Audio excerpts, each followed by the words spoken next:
இன்றைய புனிதர் அறிவோம். டிசம்பர் 19. புனித நெமேசியுஸ். கிறிஸ்தவன் என்ற காரணத்திற்காக கைது செய்யப்பட்டு துணிந்து நான் கிறிஸ்தவர் என்று எல்லோர் முன்னிலையிலும் அறிக்கையிட்டு இதனால் பல்வேறு இன்னல்களுக்கும் வேதனைகளுக்கும் கசையடிகளுக்கும் ஆளாகி உயிரோடு எரித்து கொல்லப்பட்டவர்தான் நெமேசியுஸ். எகிப்து நாட்டில் பேரரசன் திசியூஸ் காலத்தில் வாழ்ந்தவர். 6 மறைக்கழகங்களை சந்தித்த திருச்சபை 7வது மறைக்கழகத்தை இவரது ஆட்சியில்தான் சந்தித்தது.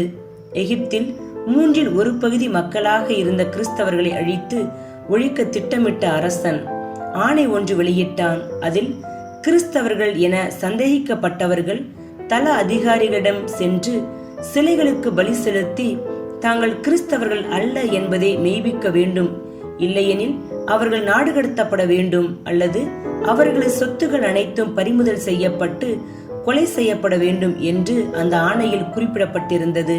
அச்சமயத்தில்தான் நெமேசியுஸ் திருட்டு பட்டம் சுமத்தப்பட்டு அலெக்சாண்ட்ரியா நகரில் கைது செய்யப்பட்டார்.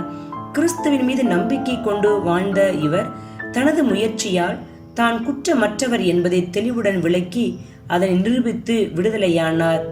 விடுதலையான உடனேயே நெமேசியுஸ் கிறிஸ்தவர் என்ற குற்றச்சாட்டை சுமத்தினார்கள். அவர் இதனை மறுக்க விரும்பவில்லை. எனவே நான் கிறிஸ்தவர்தான் என்பதை மீண்டும் மீண்டும் அறிக்கையிட்டார். பேரரசரின் அரசாணை மற்றும் அச்சுறுத்துதல் எதை குறித்தும் அவர் பயப்படவில்லை. அரசாணையை நிறைவேற்ற கொதிப்புடன் இருந்த காவலர்கள் திருடர்களையும் மற்ற குற்றவாளிகளையும் தண்டிப்பதை விட கொடுமையாக நெமேசியுஸை தண்டித்தார்கள். சாட்டையால் அடித்தார்கள், பல்வேறு கொடுமைகளுக்கு உள்ளாக்கினார்கள். இந்த கொடுமைகளுக்கு சாட்சிகளாக நீதிமன்றத்தில் அதிகாரியின் முன் நின்று கொண்டிருந்த காவலர்கள் 4 பேர் மனமாறி கிறிஸ்தவர்கள் ஆனார்கள். இவர்கள் மிக துணிச்சலுடன் நெமேசியுஸை ஊக்கப்படுத்தினார்கள். இதனால் அந்த 4வரையும் தீர்ப்பளிக்கும் இடத்திற்கு இழுத்துச் சென்றார்கள். நீதிபதி அந்த 4வரின் தலையையும் வெட்டி கொலை செய்யுமாறு தீர்ப்பளித்தார். தீர்ப்பை கேட்டு கலங்காத அந்த 4வரும் கொலைக்களம் நோக்கி வீரநடை போடுவதை கண்ட நீதிபதி திகைத்தார்.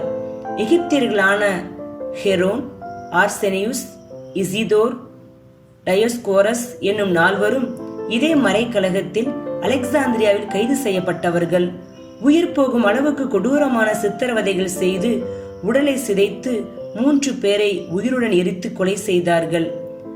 டயஸ்கோரஸ் 15 வயது நிரம்பிய சிறுவனாக இருந்ததால் தண்டனையில் இருந்து விடுவித்து மனமாற்றம் அடையுமாறு கூறி விடுதலை செய்தார்கள். இந்த கொடுமைகளை எல்லாம் கண்டும் நெமேசியுஸ் மனம் மாறவில்லை.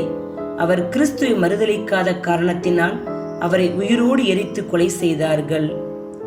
புனிதரிடமிருந்து கற்போம்.